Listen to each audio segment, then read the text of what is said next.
Հայաստանում մինչև 16 տարեկանների համար սոցիալական ցանցերի հասանելիությունը կարող է սահմանափակվել։ Նախագիծը ԿԳՄՍՆ հասարակական խորհրդի նիստի ընթացքում էր քննարկվում։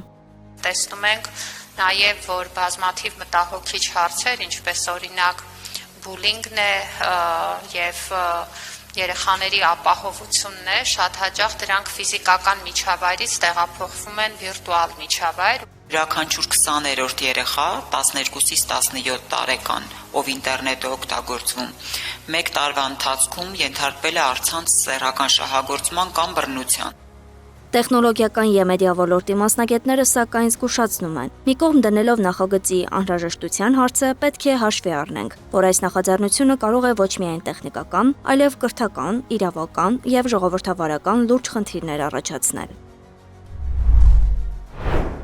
Իրականում այստեղ ավելի լրջանում է հարցը, որովհետև երեխաները սկսում են շրջանցել VPN-ով ու շատ երկրներում հիմա քննարկվում է, որ VPN-ը սահմանափակումների տակ գցեն, այսինքն հենց VPN ծառայություններին պարտադրեն, որ երեխաներին ստուգեն, մարդկանց ստուգեն։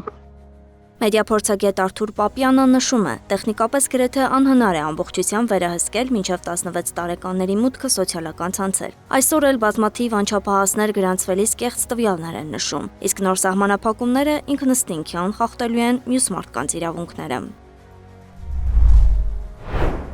Եթե դուք օրինակ ուզում եք անչափահասներին պաշտպանել, դրա ֆոնի տակ սկսում եք մասսայական սահմանափակել կամ խախտել են մարդկանց իրավունքները, ովքեր օրինակ ուզում են սոցցանցերից օգտվել, բայց մնան անանուն։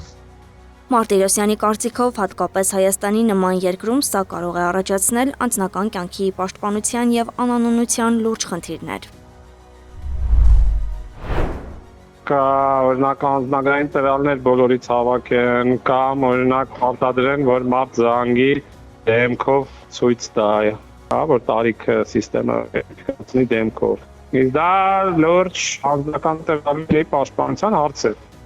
Նա նաև ընդգծում է, որ նման սահմանափակումները հեշտ շրջանցելի են։ Երեխաները կարող են օգտվել VPN ծառայություններից, ինչն իր հերթին նոր սահմանափակումների անհրաժեշտություն կարող է առաջացնել։ Պետք է պրովայդերները սկսեն լուրջ արգելափակման համակարգեր ստեղծել, հետևել բոլորի թրաֆիկին, այսինքն տեխնիկապես միգուցե 90%-ին լինի հնարավորություն սահմանափակումներ մտցնել, բայց դա առաջացնելու է լուրջ հարցեր ընդհանուր ժողովրդավարական բնույթի։ Եթե պետությունը փորձի ամբողջությամբ վերահսկել մուտքը սոցիալական ցանցեր, ապա ստիպված կլինի ներգրավվել նաև ինտերնետ մատակարարներին։ Պիտի լինի Facebook, TikTok, Instagram, Snapchat, դրանց հետ ինչ-որ բանակցություններ վարի, ասի իմ տարածքում ինչ-որ սահմանափակումներ սարքի եւ այլն։ Գուցե այդ հարթակները կընթառաջեն, գուցե ոչ։ Ինչ վերաբերում է VPN-ի սահմանափակմանը, ապա այս գործիքը օրինականորեն կիրառվում է շատ ոլորտներում եւ կարող է հարված հասցնել նրանց գործունեությանը։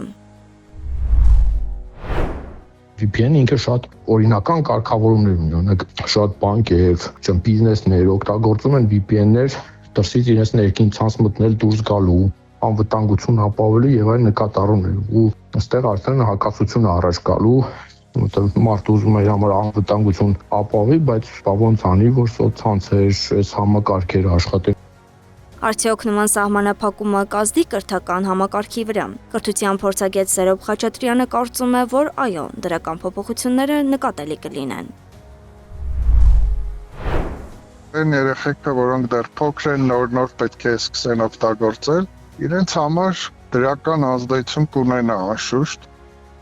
Սակայն դրական փոփոխությունները միանշանակ չեն։ Այն երեխեքը, որոնք արդեն օգտագործում են, այսինքն օրինակ այս պահին 14-15 տարեկան են, իրենց համար իհարկե մի քիչ դժվար կլինի, քանի որ իրենք արդեն սովոր են եւ հետ կանգնելը այդպես կարող է բավական ստրեսային լինի ու հնարավոր է իրանք այսպես մեծահասակի հեռախոսով, մեծահասակի հաշվի միջոցով փորձեն էլի շարունակել օգտագործել։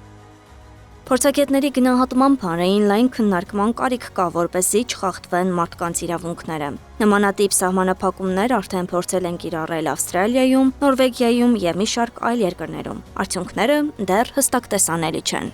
Անահիտ Սարգսյան, Նոնա Գևորգյան, ABC Media։